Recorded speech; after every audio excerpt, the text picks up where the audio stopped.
Welcome to GED Examination Center, where your success is our priority.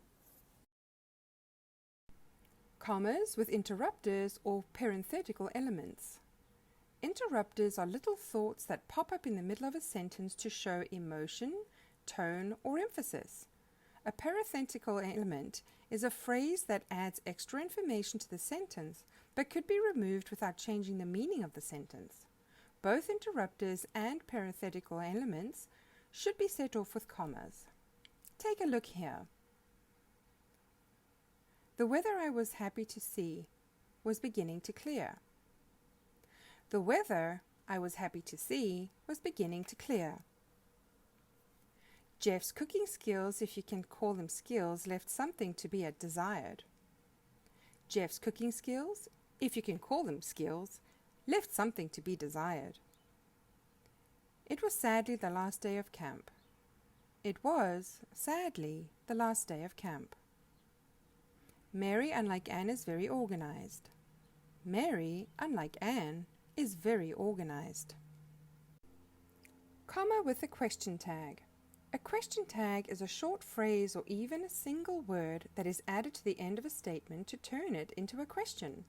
Writers often use question tags to encourage readers to agree with them. A question tag should be preceded by a comma. Let's take a look. These willow trees are beautiful, aren't they? You didn't actually write a 600-page romance novel, did you? I know, right? Comma with direct address. When addressing another person by name, set off the name with commas. Mom, I can't find my shoes. Cleo, there's someone on the phone for you. Hello, Chester. Comma with an appositive.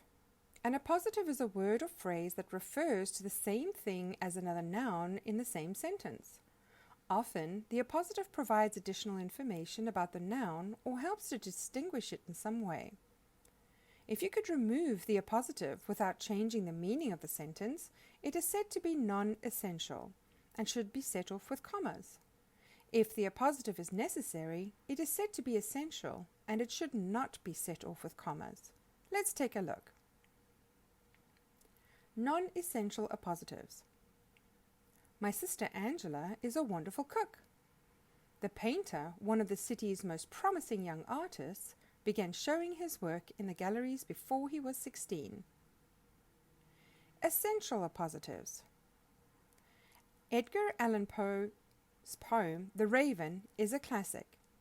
Alec Baldwin's brother Stephen is the most underrated Baldwin. Commas in dates. When writing a date in month, day, year format, set off the year with commas.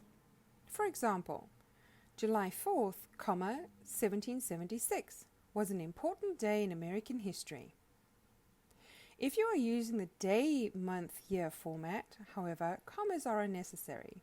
For example, applications are due by 31st December 2016. If you are referencing a day of the week and a date, use a comma.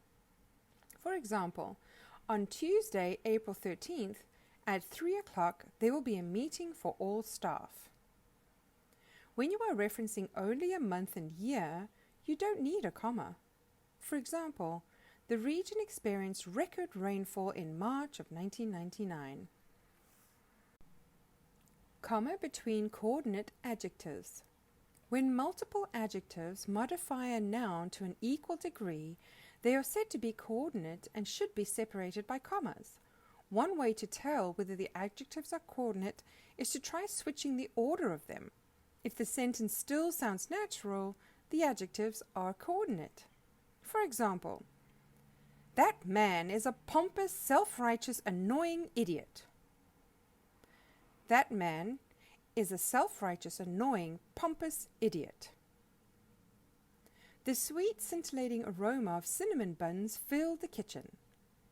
The scintillating, sweet aroma of cinnamon buns filled the kitchen. If the adjectives are not coordinate, don't separate them with a comma.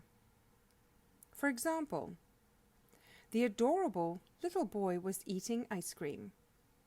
The correct answer is, the adorable little boy was eating ice cream.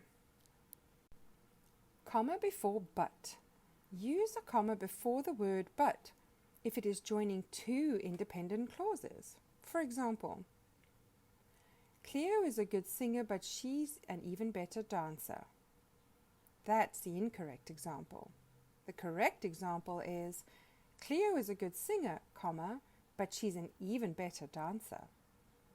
If but is not joining two independent clauses, leave the comma out. For example, my teacher is tough, but fair. This is incorrect. The correct way is, my teacher is tough but fair. Life is but a dream. The correct way is, life is but a dream. Comma before and. When you have a list that contains only two items, don't use a comma before the and. For example, my dog Charlie is cute and smart. This is incorrect. The correct way is, my dog Charlie is cute and smart. Cleo's favorite activities are singing on stage and relaxing in the sunshine. The correct way is, Cleo's favorite activities are singing on stage and relaxing in the sunshine. When correcting a comma splice, that is when joining two independent clauses with a coordinating junction, put the comma before and. Commas with lists. When you have a list that contains more than two elements, use commas to separate them. For example, Julie loves ice cream, books, and kittens. This is incorrect. The correct way is, Julie loves ice cream, comma, books, comma, and kittens. Another correct way to write this is, Julie loves ice cream, comma, books, and kittens. The comma before the and in the list of three or more items is optional. See below under serial comma for more information. Your list might be made up of nouns, as in the example above, but it could also be made up of verbs, adjectives, or clauses. Imagine for a moment that you have just finished doing 3 chores.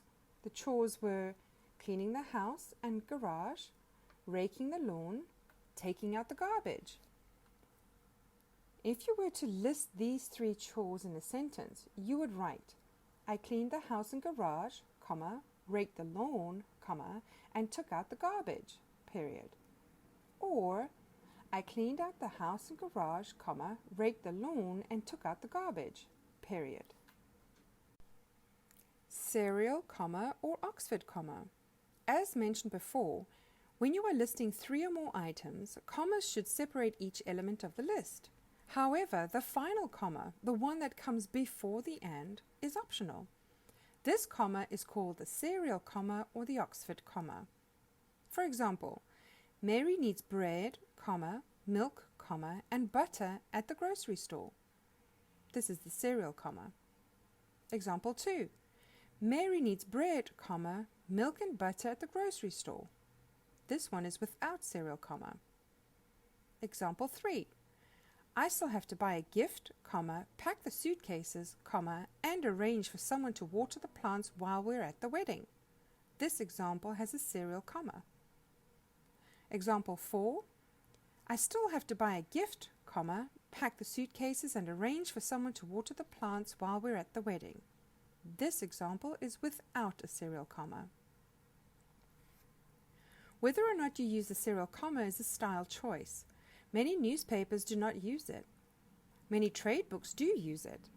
In your own writing, you can decide for yourself whether you want to use it or not. Just be consistent. Keep in mind, though, that occasionally the serial comma is necessary for clarity. For example, I dedicate this award to my parents, comma, Jane Austen and Albert Einstein. The sentence above will almost certainly cause readers to do a double take.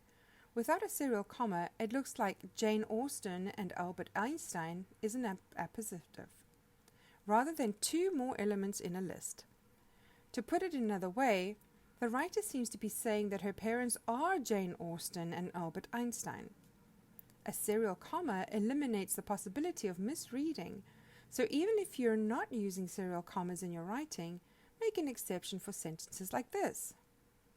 For example, I dedicate this award to my parents, comma, Jane Austen, comma, and Albert Einstein.